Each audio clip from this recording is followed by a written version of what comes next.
Oke, kamu telah melihat film dan membaca buku-buku tentang perjalanan waktu. Kebanyakan dari mereka bercerita tentang memasuki beberapa kotak futuristik dan dalam sekejap mata, kamu berada di zaman yang berbeda. Untuk saat ini hanyalah fiksi ilmiah, tapi ada beberapa cara untuk membuat perjalanan waktu menjadi mungkin setidaknya secara teori. Kita hanya belum menemukan teknologinya. Sebagai permulaan, perjalanan waktu ke masa depan dapat dicapai dengan melakukan perjalanan dengan kecepatan tinggi, tapi bukan hanya mendapatkan tiket di jalan tol super cepat. Hal ini didasarkan pada teori relativitas khusus Einstein. Teori ini menjelaskan bahwa waktu melambat untuk benda-benda yang bergerak dengan kecepatan yang sangat tinggi. Dan kabar baiknya, para ilmuwan telah menguji teori ini dan terlihat menjanjikan. Mereka melakukannya dengan bantuan 2 jam yang identik, satu ditempatkan di pesawat jet dan satu lagi di tanah. Mereka menemukan bahwa jam di jet berdetak lebih lambat daripada jam di darat karena cepatnya jet itu bergerak. Semakin cepat sebuah objek bergerak, semakin lambat waktu yang dibutuhkannya. Saat ini kecepatan tercepat yang dapat dicapai oleh teknologi manusia terlihat pada jenis partikel khusus yang disebut neutrino. Beberapa di antaranya dapat bergerak hampir sama dengan kecepatan cahaya. Pada kecepatan ini, 1 detik untuk proton setara dengan 11 bulan bagi kita.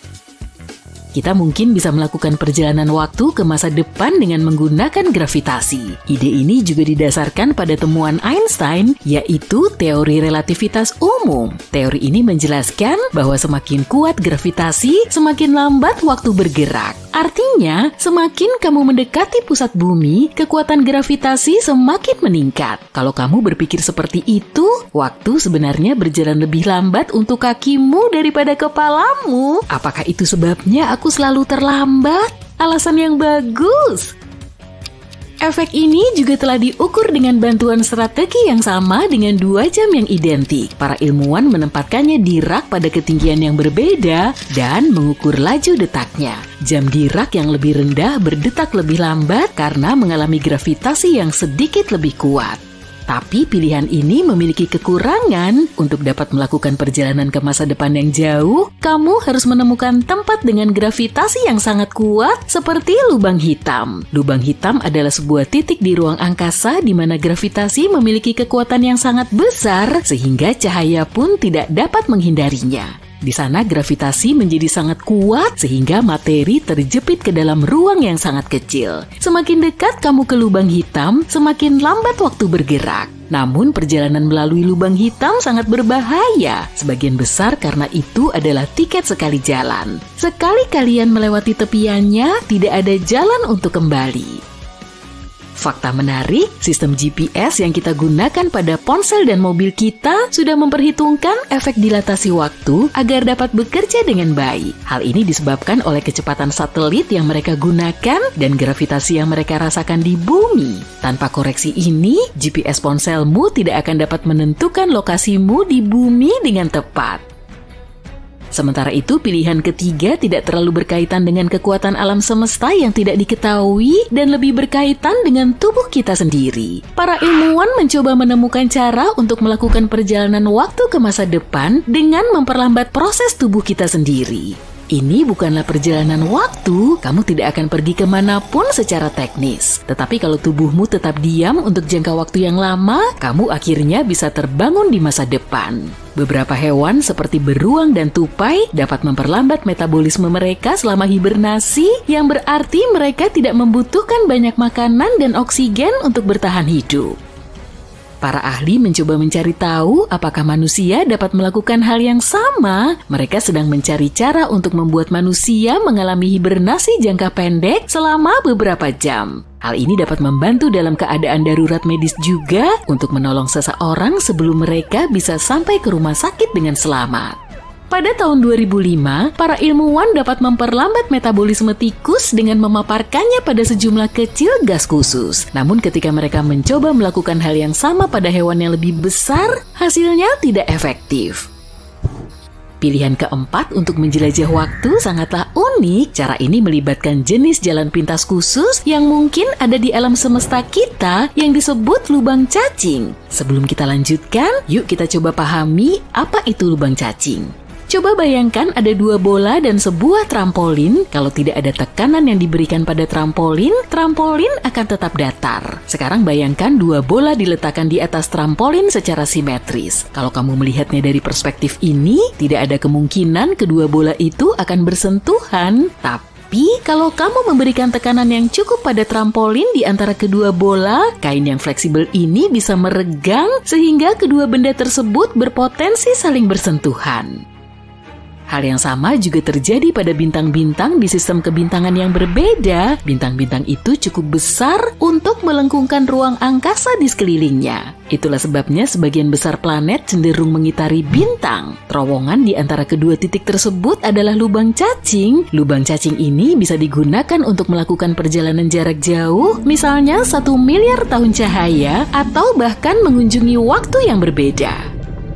Banyak ilmuwan seperti Stephen Hawking berpikir bahwa lubang cacing bisa saja muncul dan menghilang, tapi ukurannya sangat kecil, lebih kecil dari atom. Masalahnya kita tidak tahu bagaimana cara menangkapnya dan membuatnya menjadi lebih besar sehingga manusia bisa menggunakannya. Ini akan membutuhkan banyak energi dan kita tidak tahu apakah hal itu mungkin dilakukan. Beberapa astronom mengatakan, kalaupun kita bisa menemukan lubang cacing dan memasukinya, lubang cacing akan runtuh dengan sendirinya. Sedikit saja ada tambahan massa, seperti massa tubuh kita misalnya, lubang cacing akan menutup dengan sendirinya, seperti karet gelang yang diregangkan terlalu banyak.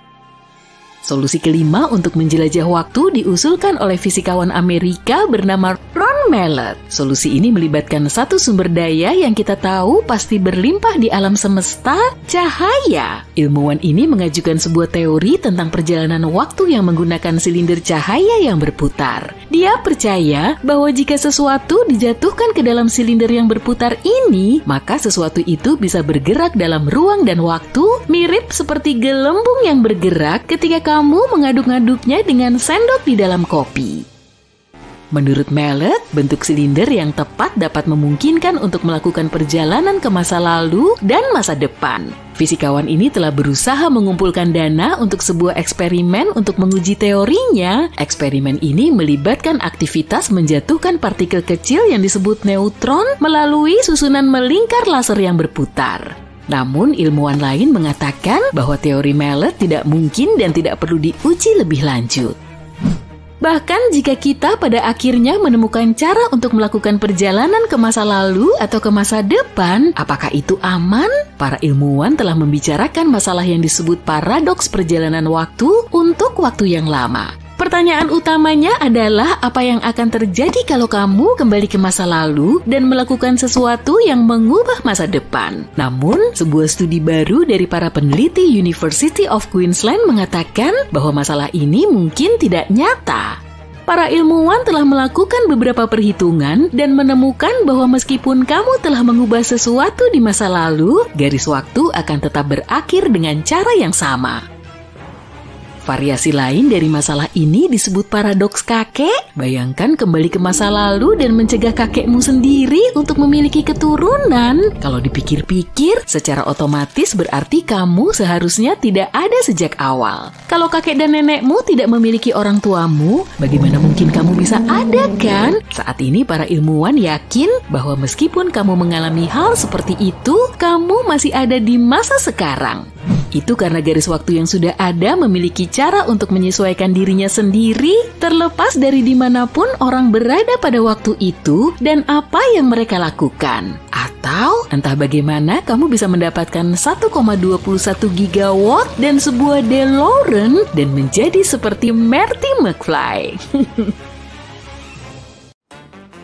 Bumi bermandikan cahaya matahari setiap hari. Setiap hari kita menyalakan dan mematikan sumber cahaya yang berbeda secara otomatis, bahkan tanpa memikirkannya. Tapi bayangkan suatu hari, kamu sedang santai mematikan lampu lalu tertidur dan terbangun di era yang sama sekali berbeda.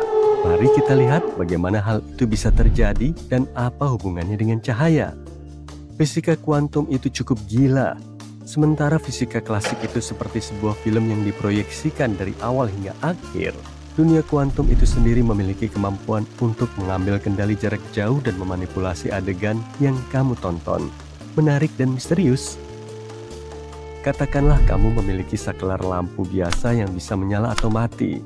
Itu seperti bit biasa di komputer yang dapat berada dalam salah satu dari dua keadaan, 0 atau 1. Namun dalam komputer kuantum ada jenis saklar khusus, saklar yang disebut qubit. Tidak seperti bit biasa, sebuah qubit dapat berada dalam berbagai keadaan pada saat yang bersamaan. Bisa 0, 1, dan semua keadaan diantaranya. Seperti menyalakan dan mematikan lampu secara bersamaan. Ya, alam semesta kita memiliki aturan yang aneh. Sifat misterius ini yang disebut superposisi memungkinkan kita melakukan sesuatu yang luar biasa baru-baru ini, membalikan waktu. Setidaknya dalam sebuah eksperimen kecil dengan komputer kuantum. Waktu itu musim gugur tahun 2022, dua kelompok ilmuwan, satu dari Oxford dan satu lagi dari Wina, memutuskan untuk melakukan eksperimen aneh. Mereka bermain-main dengan komputer kuantum untuk membuat program yang dapat membalikan waktu. Mereka mengambil sebuah elektron kecil dan mencoba membuatnya mundur ke masa lalu hanya dalam waktu sepersekian detik. Ini seperti memecahkan segitiga bola biliar, di mana bola-bola tersebut berubah dari temperatur menjadi kacau dan kemudian secara ajaib berbalik arah. Tapi jangan terlalu bersemangat dulu tentang perjalanan waktu. Sayangnya, kita tidak yakin apakah hal itu mungkin terjadi dalam kehidupan nyata. Para ilmuwan memecahkan beberapa angka dan menemukan bahwa jika kita mengamati 10 miliar elektron terlokalisasi setiap detik selama usia alam semesta, kita hanya akan melihat hal seperti ini terjadi satu kali. Dan elektron tersebut hanya membutuhkan waktu sepersekian detik untuk kembali. Jadi, mereka tidak menciptakan mesin waktu. Mereka hanya berhasil menciptakan simulasi ini dalam komputer kuantum. Ada satu hal lagi yang perlu diperhatikan. Semakin besar simulasinya, semakin kompleks dan kurang akurat. Dalam percobaan, kita hanya menggunakan satu qubit dan kita berhasil membalikan waktu. Dalam pengaturan 2 qubit, para ilmuwan hanya dapat membalikan waktu 85% kasus. Dan dalam pengaturan 3 qubit, itu turun menjadi 50% dengan lebih banyak kesalahan. Jika kita terus menambahkan lebih banyak qubit, kita tidak akan bisa melakukan hal ini. Ditambah lagi, keberhasilannya tergantung pada jumlah informasi yang dapat disimpan oleh sistem. Sebagai contoh, teleportasi seseorang hampir tidak mungkin dilakukan karena manusia memiliki begitu banyak informasi di dalamnya. Tapi sayangnya, tidak ada mesin waktu sejauh ini. Tapi ada beberapa kemungkinan penggunaan dari penemuan ini. Membalikan keadaan qubit dalam prosesor kuantum dapat membantu memperbaiki kesalahan selama pengembangan, semacam kontrol Z kecil dalam kehidupan nyata. Jadi, ini adalah langkah kecil menuju penemuan yang lebih menarik di masa depan. Sebagai contoh, baru-baru ini mereka mendemonstrasikan hal kecil yang gila lainnya, mengirim cahaya ke masa lalu. Cahaya bukanlah sekadar cahaya. Cahaya memiliki kekuatan super yang bahkan tidak bisa kita bayangkan. Orang Yunani kuno percaya bahwa mata kita memancarkan sinar penglihatan. Sir Isaac Newton membuktikan bahwa dia salah ratusan tahun kemudian ketika dia melakukan eksperimen dengan prisma. Prisma memecah cahaya putih murni menjadi palet yang indah. Dan begitulah cara kita mengetahui bahwa cahaya sebenarnya terdiri dari banyak warna yang berbeda. Bertahun-tahun kemudian, para ilmuwan belajar lebih banyak lagi bahwa cahaya adalah gelombang. Dan bahkan kemudian pada abad ke-20, kita menemukan paradoks terakhir bahwa cahaya adalah gelombang dan partikel, keberadaan ganda dalam satu foton. Dan semakin banyak kita belajar tentang cahaya, semakin banyak hal gila yang kita temukan. Pada tahun 2016, para ilmuwan berhasil membekukan cahaya pada waktunya. Mereka menempatkan foton, partikel cahaya terkecil, dalam awan atom yang sangat dingin. Dengan demikian, mereka berhasil menghentikannya. Sekali lagi, untuk sesaat, tapi fakta bahwa hal itu mungkin dilakukan saja sudah luar biasa. Kemudian, para ilmuwan menjadi lebih berani lagi. Mereka memutuskan untuk mencoba tidak hanya membekukan cahaya, tapi juga memindahkan arahnya pada waktunya. Mereka mengambil kristal khusus dan melewatkan foton melaluinya, hingga memulai apa yang disebut pembalikan waktu kuantum. Hasilnya, foton mulai bergerak ke masa depan dan masa lalu secara bersamaan. Keajaiban sains di balik hal ini melibatkan dua prinsip kuantum, superposisi dan simetri kuantum. Kita telah menyebutkan prinsip pertama. Prinsip ini memungkinkan partikel-partikel kecil berada dalam berbagai keadaan sekaligus.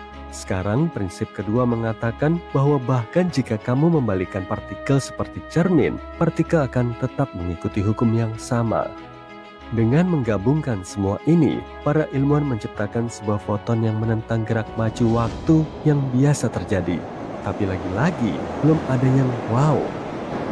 Pembalikan waktu ini hanya bekerja untuk partikel tertentu, bukan untuk seluruh manusia.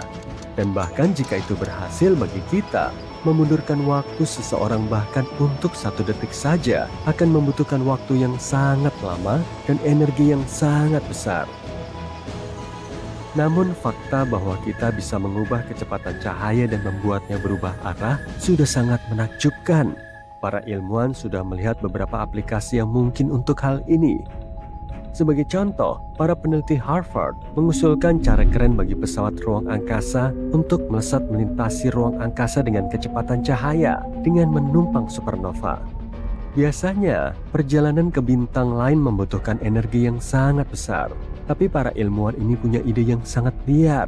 Mereka berpikir pesawat ruang angkasa bisa memanfaatkan peristiwa alam, seperti bintang yang melesat sangat cepat dan meteor yang melesat dari supernova untuk mencapai kecepatan super cepat. Ini mirip dengan cara kapal layar menangkap angin. Peradaban yang lebih maju bisa memanfaatkan semburan energi ini untuk mempercepat laju pesawat ruang angkasa. Bayangkan sebuah pesawat ruang angkasa keren dengan layar surya atau magnetik yang memanfaatkan kekuatan ledakan supernova.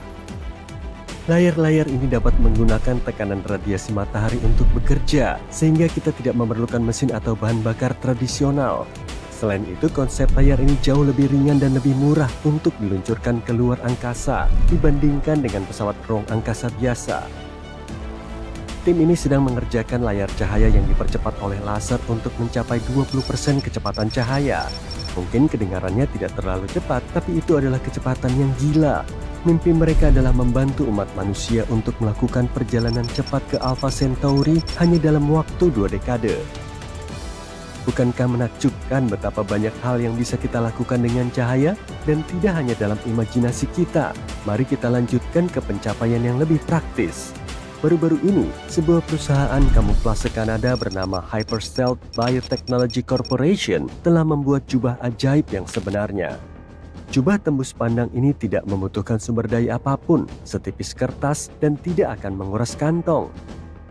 Hyperstealth membayangkan sebuah dunia di mana bahan ini bisa menyelubungi orang, kendaraan, kapal, pesawat ruang angkasa, dan bahkan seluruh bangunan.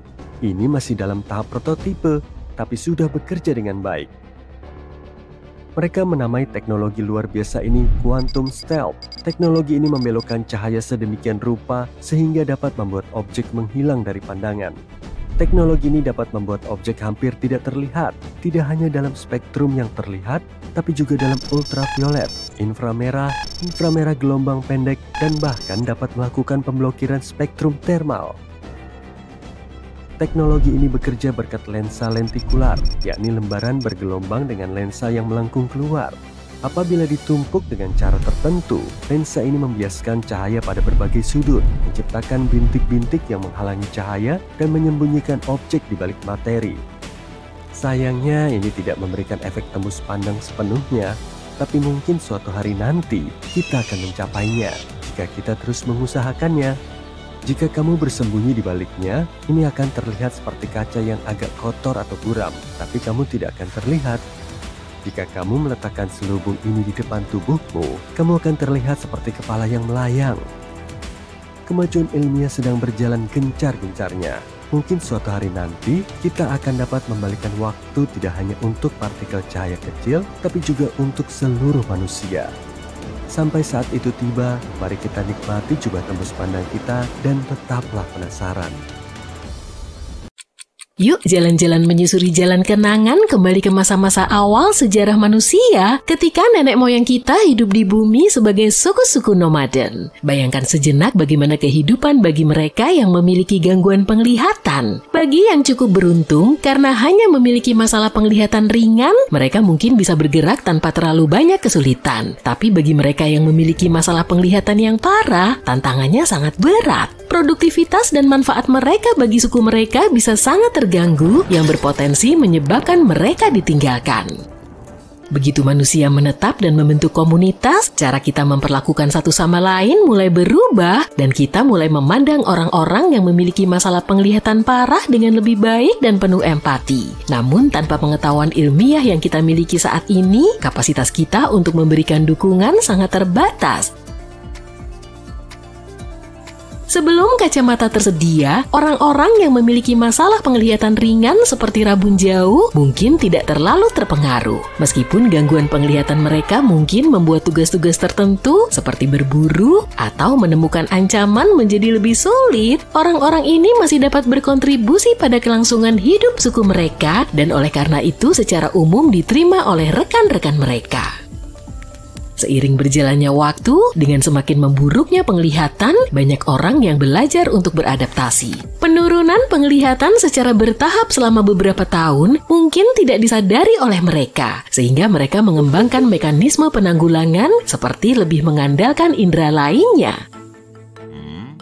Perlu juga dicatat bahwa penglihatan yang tepat tidak begitu penting saat itu seperti sekarang. Pada sebagian besar sejarah kita, tingkat literasi masih rendah, seringkali hanya sekitar 20% atau kurang, dan pendidikan formal tidak penting untuk sebagian besar pekerjaan. Dengan demikian, masalah penglihatan tidak selalu memengaruhi kemampuan seseorang untuk bekerja dan belajar.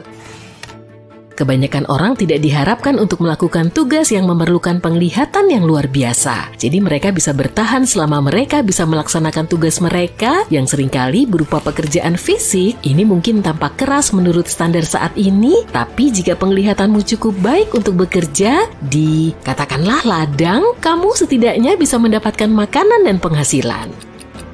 Maju cepat ke abad ke-13 saat kilasan pertama dari apa yang kita kenal sekarang sebagai kacamata mulai muncul. Versi awal kacamata ini pada dasarnya hanya berupa kaca pembesar yang hanya berfungsi untuk membantu tugas membaca. Seiring berjalannya waktu, kacamata menjadi semakin kompleks dan mulai menyerupai apa yang kita kenal sekarang sekitar abad ke-17 dan ke-18. Sekarang, yuk kita lihat sejenak sejarah kacamata yang menarik. Perjalanan kacamata menuju kesempurnaan membutuhkan waktu beberapa abad dengan visi yang tak terhitung jumlahnya dan gagasan-gagasan inventif. Tapi, misteri di balik siapa yang menemukan kacamata yang dapat dikenakan masih belum terpecahkan. Kita tahu bahwa teman-teman kuno kita, bangsa Romawi, adalah yang pertama kali mengungkap keajaiban kaca dan kekuatannya untuk memperbesar teks yang kecil sehingga melahirkan kaca pembesar mini. Maju cepat ke Italia pada abad ke-13, di mana kita bertemu dengan kacamata yang dapat dipakai paling awal dalam sejarah. Kacamata ini memiliki lensa yang belum sempurna, yang dibuat oleh tukang kaca tiup terampil yang dimasukkan ke dalam bingkai dari kayu, kulit, atau bahkan tanduk binatang dan dipegang di wajah atau diseimbangkan di hidung. Seiring dengan kemajuan teknologi selama masa Renaissance, alat ini menjadi lebih umum. Bagaimana kita tahu kacamata ini pernah ada? Nah, kita harus berterima kasih kepada seni. Lukisan-lukisan dari periode Renaissance awal sering menggambarkan para cendekiawan dengan kacamata genggam atau kacamata yang bertengger di hidung mereka.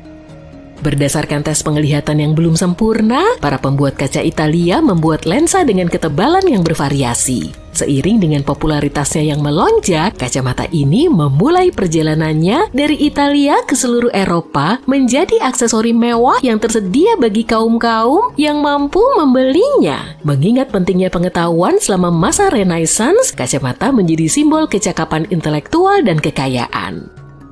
Untuk sementara waktu, sepertinya teknologi kacamata mencapai titik terendah. Lompatan signifikan berikutnya baru terjadi pada tahun 1700-an ketika kacamata menjadi bebas genggam dengan diperkenalkannya gagang yang menjulur hingga ke telinga. Salah satu contoh yang paling terkenal dari kacamata modern ini adalah Martin's Margins yang dirancang oleh penemu Benjamin Martin. Saat ini kacamata ini sangat dicari oleh para kolektor, tapi kacamata ini merupakan pelopor dalam pencarian lensa yang lebih akurat dan lebih tipis yang disatukan oleh bingkai yang kuat. Setelah kacamata berubah posisi menjadi di atas telinga, evolusinya tampak semakin cepat. Bahkan Benjamin Franklin berkontribusi pada perkembangan pesat ini dengan menciptakan lensa bifokal, sebuah solusi yang bagus bagi mereka yang memiliki masalah penglihatan jarak dekat dan jauh. Dia dengan cerdik mengiris dua lensa dan menggabungkannya ke dalam satu bingkai. Saat itu juga kacamata gunting semakin populer. Pada dasarnya ini adalah kacamata yang mudah dimasukkan ke dalam saku, dapat dilipat seperti gunting, dan sempurna untuk saat-saat ketika kamu ingin mengintip sesuatu yang penting secara sekilas. Sebagian pria tidak senang mengenakan kacamata sepanjang waktu, jadi kacamata ringkas ini adalah solusi yang sempurna. Saat abad ke-19 tiba, kacamata masih dibuat dengan tangan dan tidak dapat diakses oleh semua orang. Namun berkat revolusi industri yang akan datang, produksi massal bingkai dan lensa sudah di depan mata, sehingga memudahkan para pekerja keras untuk mengoreksi penglihatan mereka. Awal tahun 1880-an juga menjadi saksi diperkenalkannya lensa silinder unik yang dirancang untuk mengoreksi astigmatisme. Pada abad ke-20, kacamata mulai berubah dari kebutuhan penglihatan menjadi aksesori fashion. Berbagai macam bingkai dengan berbagai bentuk, bahan, dan warna mulai membanjiri pasar sehingga pemakainya dapat memilih kacamata yang sesuai dengan bentuk wajah, warna mata, atau bahkan pakaian mereka. Ambil contoh Theodore Roosevelt, dia menggunakan kacamata tanpa gagang yang tetap terpasang dengan penjepit hidung. Meskipun kacamata ini sudah ketinggalan zaman karena diasosiasikan dengan generasi yang lebih tua, kacamata ini cukup populer pada masa itu. Pencetus perubahan yang sesungguhnya adalah munculnya plastik yang kokoh. Bingkai tidak lagi harus bergantung pada kayu, logam, atau tanduk. Plastik dapat dibentuk menjadi berbagai macam bentuk dan ukuran. Abad ke-20 juga merupakan masa kemunculan kacamata hitam. Meskipun idenya lahir di Asia pada abad ke-12, kacamata ini pada awalnya dimaksudkan untuk menutupi ekspresi para hakim di pengadilan, bukan untuk meningkatkan penglihatan atau melindungi dari sinar matahari. Beberapa produsen bermain-main dengan lensa berwarna, tapi bukan untuk alasan perlindungan. Namun tak lama kemudian, kacamata hitam berwarna menjadi populer untuk sensitivitas cahaya karena kondisi medis tertentu. Tren ini cepat menyebar dan pada akhir tahun 1940-an, kacamata hitam diproduksi secara massal, tidak hanya untuk melindungi dari sinar matahari, tapi juga untuk mengurangi silau. Tahun 80-an menghadirkan lensa plastik yang tidak mudah pecah dan dapat dibuat lebih ringan dan lebih tipis daripada lensa kaca. Inovasi tidak berhenti sampai di situ. Saat ini, kita memiliki kacamata dengan lapisan pelindung yang mengurangi silau dan memblokir sinar UV yang berbahaya. Meskipun hal ini menarik, penemuan yang tak kalah menarik lain berkaitan dengan persentase orang yang terpengaruh oleh masalah penglihatan. Beberapa penelitian menunjukkan bahwa rabun jauh atau miopia tidak tersebar luas di masa lalu seperti saat ini. Kenyataannya kita telah melihat peningkatan jumlah orang yang didiagnosis dengan kondisi ini. Proyeksi bahkan menunjukkan bahwa pada tahun 2050, tiap 2 orang di planet ini mungkin rabun. Satu studi khusus menunjukkan bahwa miopia sekarang berdampak pada lebih dari 2 kali lipat jumlah anak-anak di Inggris dibandingkan dengan tahun 60-an. Selain itu, di beberapa wilayah Asia, situasinya bahkan lebih parah. Sementara para dokter dan peneliti di seluruh dunia mencoba mencari tahu akar penyebab masalah ini, beberapa orang menyebutnya sebagai sebuah epidemi. Ada banyak teori dengan beberapa yang menyalahkan genetika atau banyaknya waktu yang dihabiskan untuk menatap layar dan membaca. Tapi ada juga ilmuwan lain yang melihat adanya hubungan antara anak-anak yang kurang bermain di luar ruangan dengan kemungkinan terkena miopia. Terlepas dari hal yang memicu situasi ini, dapat dikatakan bahwa miopia mungkin tidak berdampak pada banyak orang di masa lalu seperti sekarang ini. Penemuan kacamata untuk rabun jauh yang relatif baru menunjukkan bahwa rabun jauh bukanlah masalah yang mendesak di masa lalu. Mungkin orang-orang menemukan cara untuk menyesuaikan gaya hidup mereka untuk mengelola rabun jauh dengan lebih baik. Atau mungkin ada penekanan yang lebih besar pada pencocokan pekerjaan dengan kemampuan visual orang daripada mencari solusi teknologi untuk menyamakan kedudukan.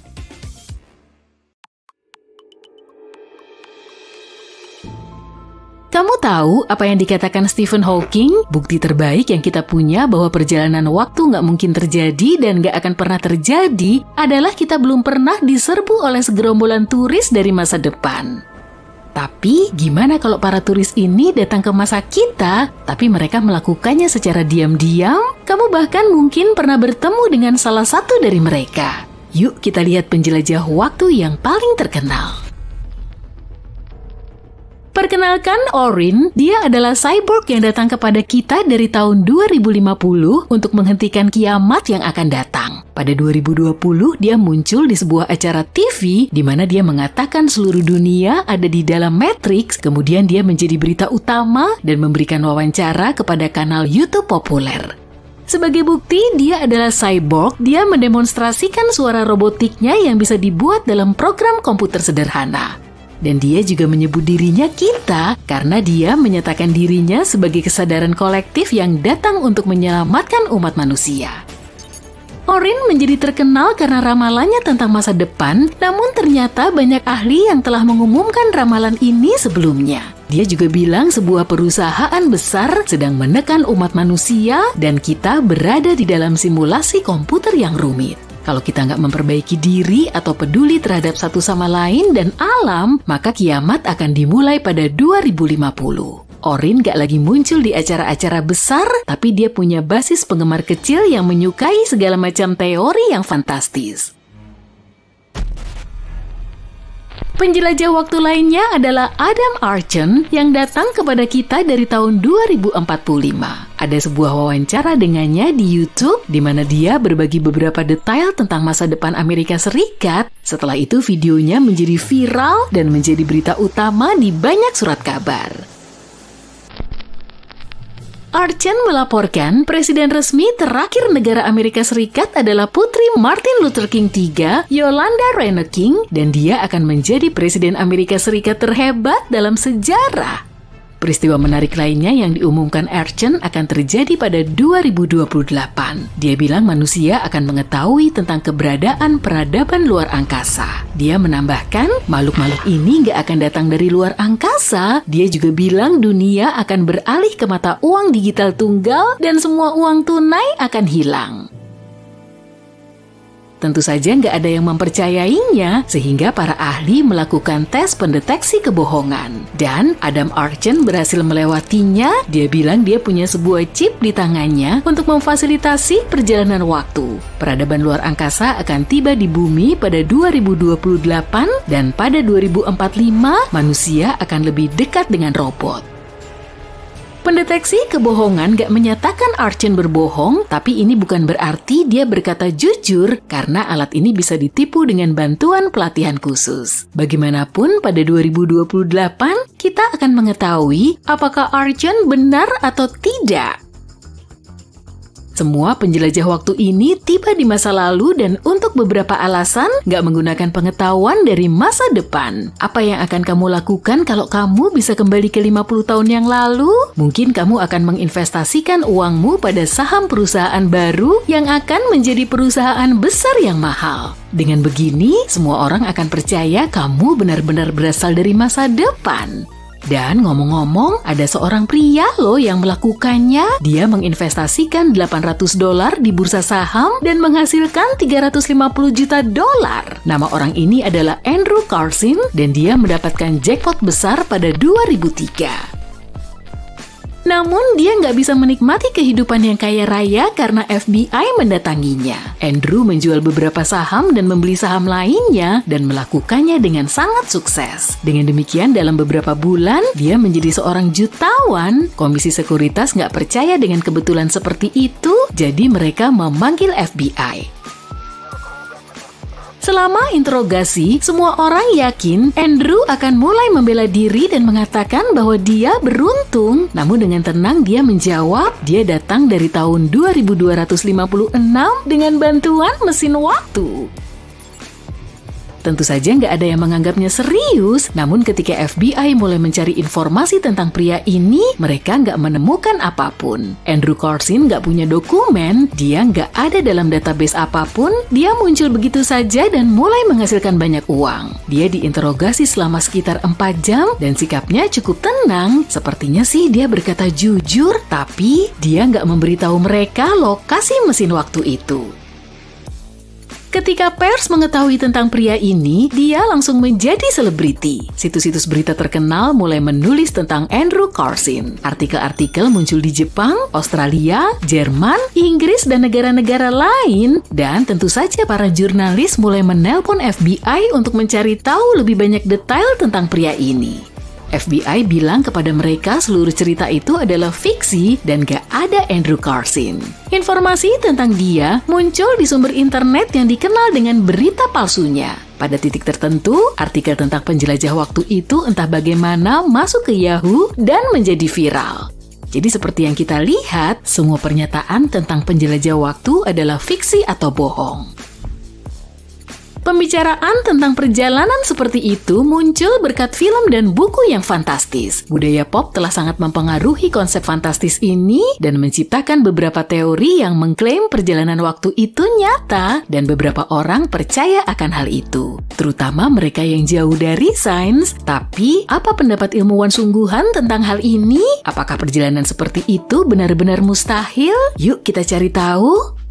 Para ilmuwan mengatakan ya, perjalanan waktu itu nyata karena kita sekarang melakukan perjalanan waktu. Waktu bergerak maju dan kita bergerak bersamanya. Kita bisa menyebutnya sebagai perjalanan, tapi kalau kita perlu pergi ke masa depan atau kembali ke masa lalu, semuanya jauh lebih rumit. Ingat teori relativitas Einstein? Teori ini bilang waktu bergerak relatif terhadap pengamat dan gak punya nilai yang konstan. Untuk lebih memahaminya, berikut adalah contoh sederhana. 10 rambut di kepalamu, banyak atau sedikit? 10 helai rambut dalam semangkuk sup, banyak atau sedikit? Semuanya relatif dan tergantung pada kondisinya.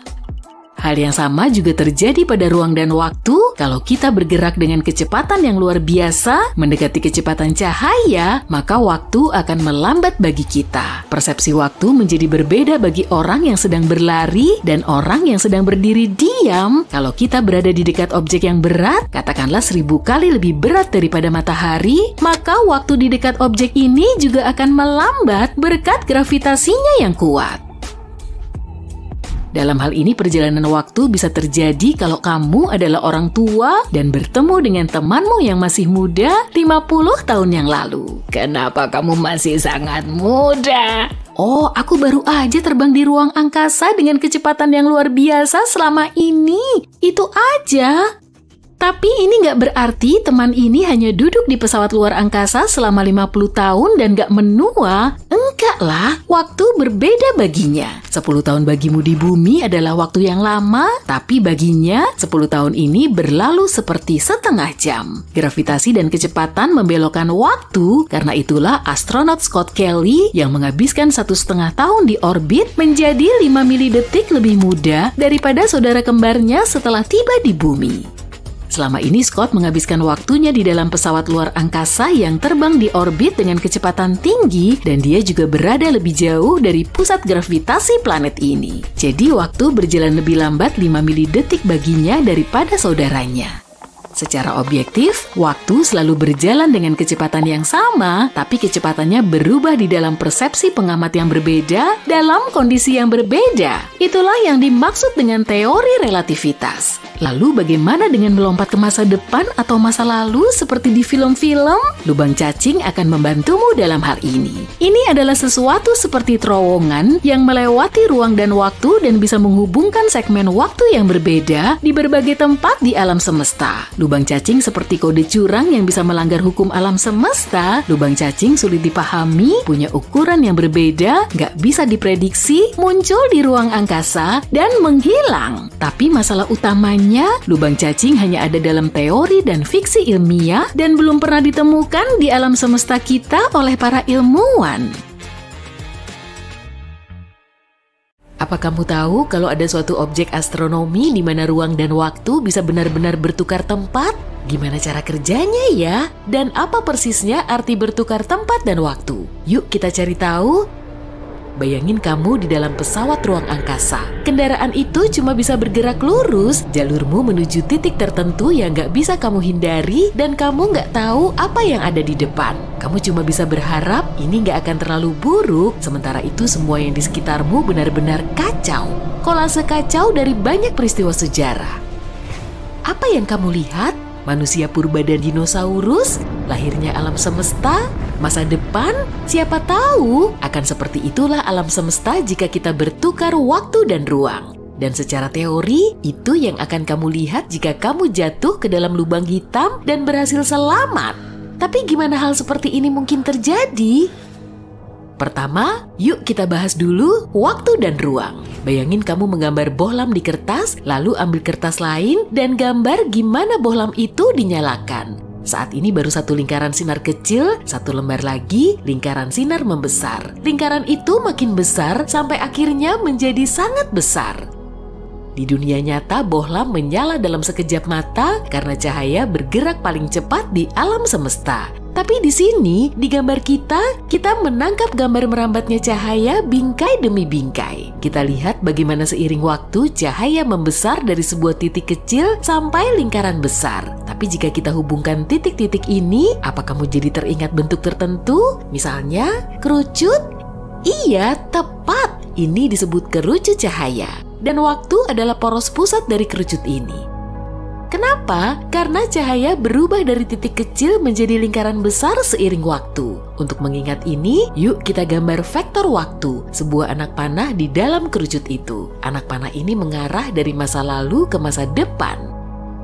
Sementara itu, lingkaran adalah ruang. Dalam ruang kita bisa bergerak sesuka hati kita ke arah manapun. Kita bisa bergerak naik turun, zigzag, dan seterusnya. Tapi apapun gambar zigzag yang dibuat di sepanjang lini masa, kita selalu bergerak ke depan. Kita nggak bisa mengembalikan waktu dan kita nggak bisa menghentikannya. Ini membantu kita mendefinisikan waktu dan ruang. Waktu adalah arah di mana kerucut cahaya berorientasi. Ini adalah arah yang dituju semua jalan kita dan di mana masa depan kita pasti berada. Dan ruang angkasa adalah beragam arah yang tegak lurus ke lini masa. Ini adalah grafik yang mudah dipahami. Ini bisa diterapkan di seluruh alam semesta, lalu waktu akan mengalir dengan sama di mana-mana. Tapi, kalau kamu sudah nonton setidaknya beberapa film sci-fi populer, kamu akan tahu bukan begini kejadiannya. Di dunia nyata, waktu bisa kacau. Misalnya jika kamu bersantai di dekat lubang hitam, yang bagimu 2 jam bisa menjadi 20 tahun bagi temanmu di bumi. Tapi kenapa ya? Oke, tarik napas yang dalam. Nah, gravitasi berperan di sini. Oh, aku tahu gravitasi yang bantu aku berdiri di atas tanah kan, pikirmu. Tapi masalahnya jauh lebih rumit daripada itu. Gravitasi adalah salah satu kekuatan fisik mendasar di dunia kita dan kekuatannya luar biasa besar. Faktanya gravitasi begitu kuat hingga bisa mendistorsi ruang dan waktu. Gravitasi bisa benar-benar memengaruhi kecepatan waktu seperti penyihir yang maha kuat. Yuk ambil sesuatu yang lebih besar dari bohlam lampu, misalnya supernova. Di suatu tempat di alam semesta, sebuah bintang baru saja meledak. Gimana kita bisa tahu itu? Gak ada sesuatu pun di alam semesta ini, entah itu bunyi, gelombang radio, atau apapun yang bergerak lebih cepat daripada cahaya. Jadi kita tahu terjadinya supernova hanya jika melihatnya. Dan ini cuma bisa terjadi jika kerucut cahayanya cukup membesar dan mencapai planet kita.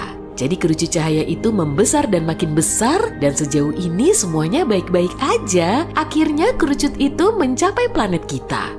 Tapi ada kekurangannya nih. Kamu tahu kan, planet kita masif, sangat masif. Dan gravitasinya juga kuat sekali. Terus apa yang terjadi? Gravitasi mengubah arah kerucut cahaya mulai ditarik ke pusat planet. Dan dengan ini ditarik pula anak panah waktu. Itu artinya gravitasi memperlambat waktu dan makin dekat kerucut cahaya ke kita, makin membengkok anak panah itu, serta makin lambat waktu berjalan. Apa artinya? Misalnya fakta bahwa arloji di pergelangan kakimu akan lebih lambat dibanding yang di pergelangan tanganmu. Kepalamu lebih cepat menua dibanding kakimu. Astronot di orbit bumi menua sedikit lebih lambat dibanding orang-orang di bumi. Hal-hal ini yang oleh para ilmuwan disebut teori relativitas umum. Tapi apa hubungannya ini dengan topik kita? Bagaimana kita bisa tahu apa yang akan terjadi jika kita bertukar ruang dan waktu? Jangan khawatir, kita hampir sampai kok. Sekarang bayangkan suatu tubuh kosmik yang memiliki kekuatan gravitasi luar biasa. Objek ini sangat membengkokkan waktu dan ruang hingga rasanya seperti tertukar. Ini lubang hitam mutlak menarik semuanya ke pusatnya, gak ada bintang, planet, atau cahaya yang bisa lolos dari sana.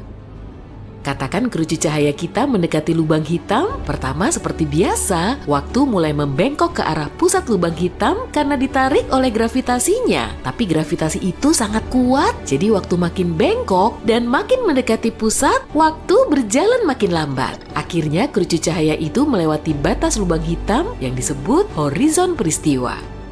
Pada titik ini kerucut cahaya menjadi begitu terdistorsi hingga sekarang benar-benar mengarah ke bawah. Bisa kita bilang kalau waktu sudah berubah arah.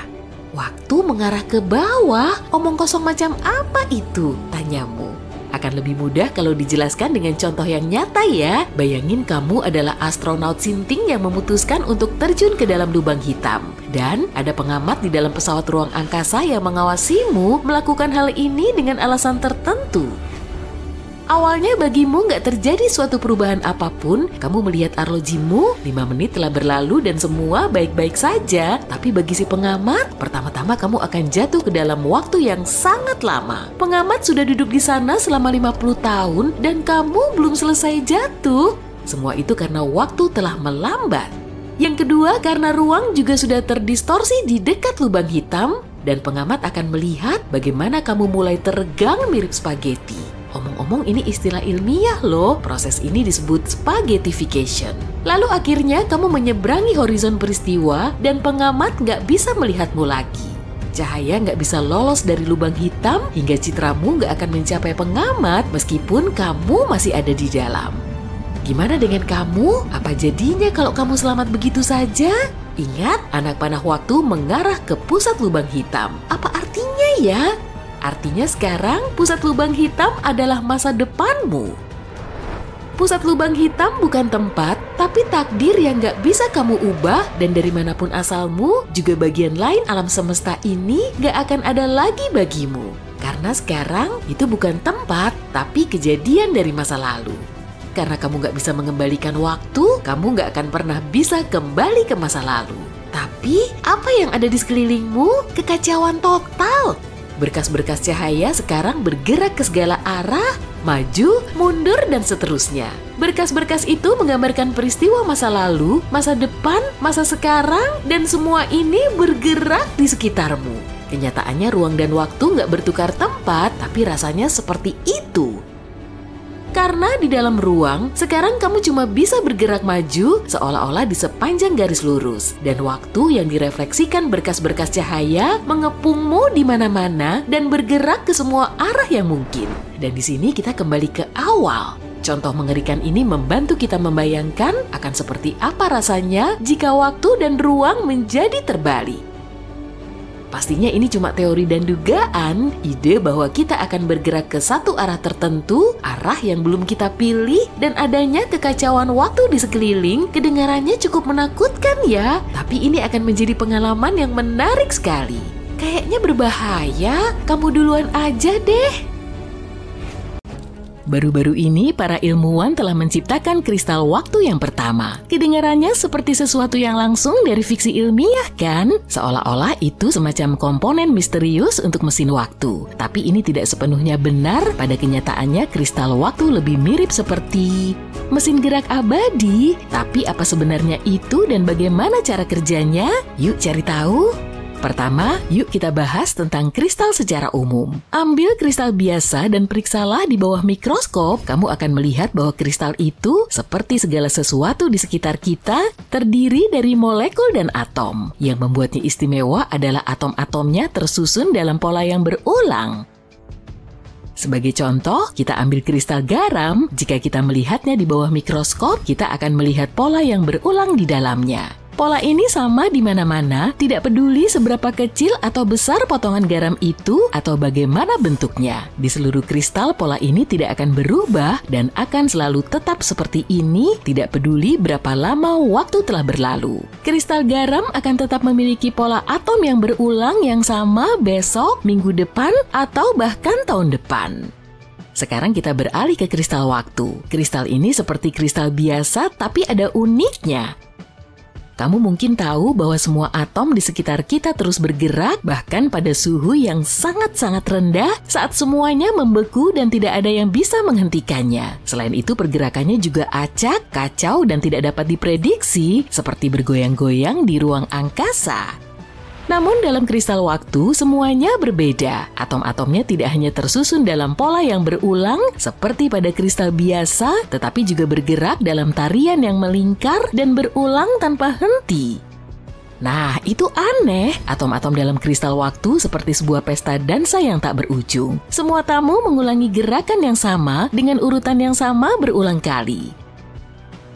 Tarian ini atau pola pengulangan bisa sangat berbeda, gerakannya bisa sederhana dan mendasar atau sangat rumit dan kacau. Tapi mereka harus diulang. Kristal biasa berulang tanpa henti di ruang angkasa, kristal waktu berulang dalam ruang dan waktu.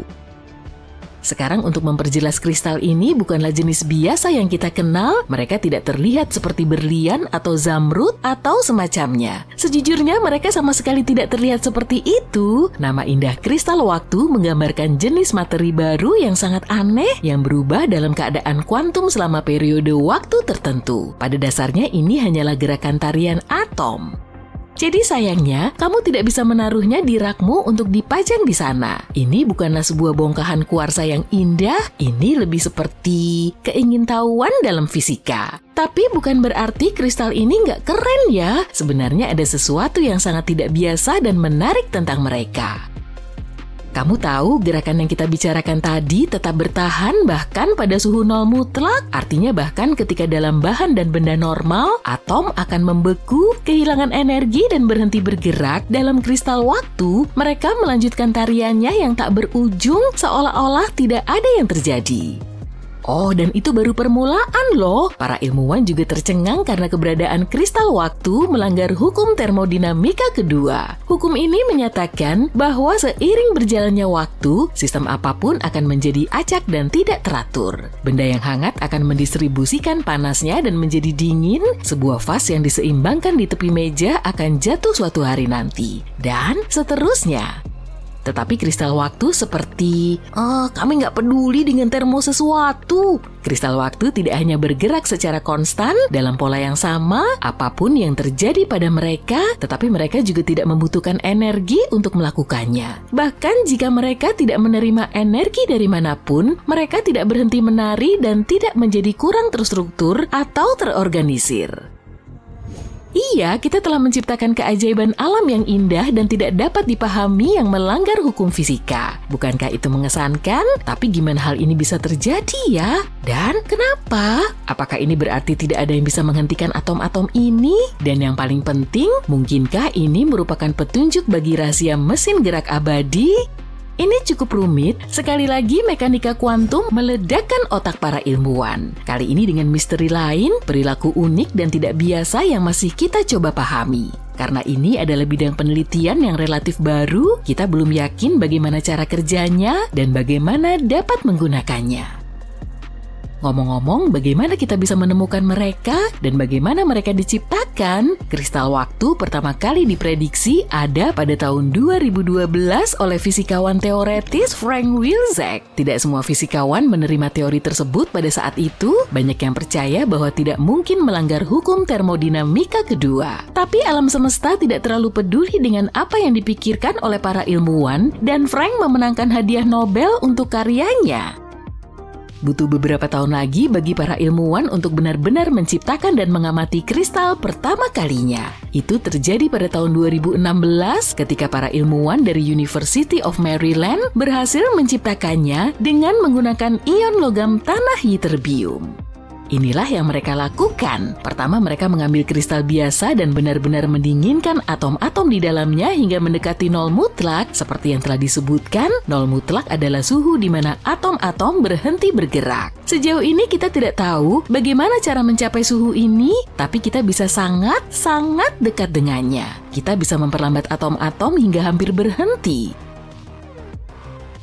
Jadi mereka mengambil semua atom-atom ini dan membuatnya bergerak sangat lambat. Lalu mereka mulai menyetrumnya dengan laser. Hal ini membuat atom-atom tersebut beralih di antara keadaan yang berbeda berulang kali tanpa menyerap energi dari laser. Bisa dikatakan laser memberi mereka irama dan membuat mereka menari dengan sendirinya tanpa bantuan siapapun. Hasilnya adalah kristal yang pertama kalinya. Eksperimen para ilmuwan Maryland merupakan terobosan besar dan menunjukkan kristal waktu adalah fenomena yang nyata dan dapat diamati. Hal ini membuat kehebohan dalam komunitas ilmiah dan merupakan langkah besar dalam dunia mekanika kuantum yang aneh. Sayangnya ada satu masalah, gerakan abadi seperti itu hanya benar-benar ada selamanya dalam kristal waktu yang ideal. Karena kristal waktu dalam eksperimen kita tidak ideal, mereka hanya bertahan beberapa menit sebelum meleleh dan mulai berperilaku normal kembali. Apa artinya? Artinya sejauh ini sayangnya kita tidak bisa menciptakan mesin gerak abadi. Jika kita mencoba melakukan hal seperti itu, kristal waktu akan segera meleleh. Tapi hal ini tidak menghentikan para ilmuwan dan pada tahun 2021 kita akhirnya membuat terobosan baru. Para peneliti di Google bekerja sama dengan fisikawan di Stanford, Princeton, atau universitas lain menggunakan komputer kuantum Google untuk membuat kristal waktu yang jauh lebih besar dan jauh lebih stabil. Komputer kuantum berbeda dengan laptop pada umumnya. Komputer kuantum tidak menggunakan bit biasa dan tidak bekerja dengan silikon. Sebaliknya, komputer ini bekerja dengan bit kuantum yang dapat berada dalam berbagai keadaan pada saat yang bersamaan. Hal ini memungkinkan kristal waktu untuk terus berosilasi dalam pola yang berulang, bahkan ketika semua gerakan lainnya telah berhenti. Semua kristal sebelumnya hanya berumur pendek, hanya seukuran sandal jepit, dan langsung meleleh. Tapi sekarang para ilmuwan telah menciptakan kristal yang lebih besar dan lebih baik dari sebelumnya. Jadi, apa artinya ini bagi kita? Kristal waktu dapat menjadi kunci untuk membuka teknologi baru dan pemahaman yang lebih mendalam tentang dunia kuantum. Sebagai permulaan, mereka akan membantu kita menjelajahi dunia mekanika kuantum dengan lebih baik. Mereka menantang pemahaman kita tentang waktu dan cara materi berperilaku. Dalam fisika klasik, segala sesuatu bersifat statis atau bergerak dalam pola yang dapat diprediksi dan berulang. Tapi kristal waktu tidak peduli, mereka menikmati keadaan statis dan bergerak pada saat yang bersamaan. Mereka juga dapat membantu kita menciptakan teknologi baru yang keren, dapat membawa kita lebih dekat untuk menciptakan komputer kuantum yang lengkap. Para insinyur telah berjuang selama bertahun-tahun untuk menciptakan sesuatu yang dapat berfungsi sebagai memori dalam komputer kuantum. Sekarang mereka bisa menggunakan kristal waktu untuk itu. Pola gerak yang berulang-ulang mungkin bisa menyimpan informasi. Bukankah itu mengagumkan? Kita juga dapat menciptakan banyak hal keren lainnya dengan mereka. Sebagai contoh, kita dapat menggunakan perilaku repetitif mereka untuk menciptakan jenis jam ultra presisi baru. Kristal waktu masih merupakan bidang penelitian yang relatif baru. Saat ini, kita masih mencoba memahami sifat dan karakteristik uniknya. Para ilmuwan juga melakukan eksperimen untuk mempelajari perilakunya dalam kondisi yang berbeda. Misalnya, dalam suhu dan medan magnet yang berbeda. Dengan kata lain, bidang penelitian ini masih dalam tahap awal, tapi kristal waktu adalah penemuan yang benar-benar membingungkan yang menunjukkan betapa aneh dan menakjubkannya alam semesta. Mereka sudah menarik banyak minat dan perhatian dari para ilmuwan di seluruh dunia. Aku nggak sabar untuk melihat berapa banyak penemuan menarik serta terobosan yang akan datang dari area ini di masa depan. 4 Desember 1970, pilot Bruce Garner membawa serta ayah dan rekan bisnisnya dengan pesawat bermesin tunggal Beechcraft Bonanza. Mereka lepas landas dari Pulau Andros di Bahama menuju pesisir Florida di barat laut dan pastinya melintasi segitiga Bermuda yang terkenal itu. Rute ini sudah sering dilalui Bruce, dan jarak tempuh normalnya sekitar 1,5 jam tanpa ada hambatan. Pesawat Bruce lepas landas dan terus meninggi. Hal aneh pun mulai terjadi. Di atas pesawat terlihat awan kecil dan makin lama makin besar. Bukan karena pesawatnya yang terus mendekat, tapi memang ukurannya terus membesar. Bruce harus menerobos awan ini agar bisa keluar dari kungkungannya. Saat pesawatnya makin tinggi, awan misterius lain juga muncul. Ukurannya sangat jumbo, sehingga dia juga harus menerobosnya. Saat itu kondisi di luar pesawat sangat gelap, padahal nggak ada awan badai maupun hujan. Situasinya semakin mencekam. Kemudian, brak! Kilatan cahaya putih mulai berpendaran. Bruce melanjutkan penerbangannya. Hingga 30 menit kemudian, terlihat lagi awan yang sama saat pesawatnya mulai naik. Tapi kali ini bentuknya silinder. Jadi pesawatnya perlu melewati pusat awan yang lebar dan tanpa ujung. Bruce sudah mulai patah arang saat terjebak di dalam awan. Tapi beberapa saat kemudian, terlihat cahaya di ujung terowongan. Seketika itu, dinding terowongan terus menyempit dan menghimpit badan pesawat. Alat navigasi mulai nggak bisa dikendalikan. Jarum kompas bergerak nggak karuan, melawan arah jarum jam. Terowongan itu terus menyempit dan mengecil, melingkupi pesawat seperti pusaran. Perangkat elektronik juga masih nggak berfungsi. Bruce harus segera keluar dari situ. Setelah 20 detik mendebarkan itu, akhirnya dia bisa keluar dari jebakan awan. Menurut keterangan Bruce, 5 detik setelah keluar dari terowongan, tubuhnya serasa sangat ringan. Lalu awan mulai menyingsing dan disusul dengan kabut keabu-abuan. Leganya. Kondisi menegangkan ini telah berakhir. Dia langsung mengambil radio dan menghubungi pusat kendali darat untuk mencari tahu lokasinya. Tapi saat si petugas mengecek ke layar hijau, wajahnya terkaget-kaget. Pesawat Bruce nggak terdeteksi radar, seolah-olah telah hilang tanpa jejak. Tapi kemudian, si petugas bilang pesawatnya sudah sampai di langit Miami. Bruce pun jadi nggak habis pikir. Mana mungkin? Waktu tempuh normalnya kan selama 90 menit. Bisa-bisanya baru 47 menit kok sudah sampai tujuan. Pesawatnya tentu nggak secara tiba-tiba ngebut dalam kecepatan supersonik dong. Kecepatan jelajah maksimal model pesawat ini nggak akan bisa sampai sengebut itu. Benar-benar nggak mungkin. Petugas itu pasti salah lihat. Tapi saat langitnya cerah, Bruce bisa tahu kalau dia memang sudah sampai di Miami. Setelah pesawatnya berhasil mendarat, Bruce langsung mencoba menyingkap misteri ini. Dia mengecek sisa bahan bakar dan jam tangannya. Setelah ngitung-ngitung sebentar, dia malah makin bingung. Bahan bakar pesawatnya masih sisa banyak. Laporan arsip menunjukkan saat itu tercatat ada 84 bintik matahari dan angin surya dahsyat. Peristiwa ini menyebabkan gangguan magnetosfer bumi yang kemudian bisa merusak peralatan dan radar pesawat. Tapi sejauh ini belum ada yang bisa menjelaskan proses penerbangan ini hingga sampai sengebut itu. Mungkin kelak kebenarannya akan terungkap. Dan di zaman now, peristiwa ini masih jadi salah satu misteri segitiga Bermuda.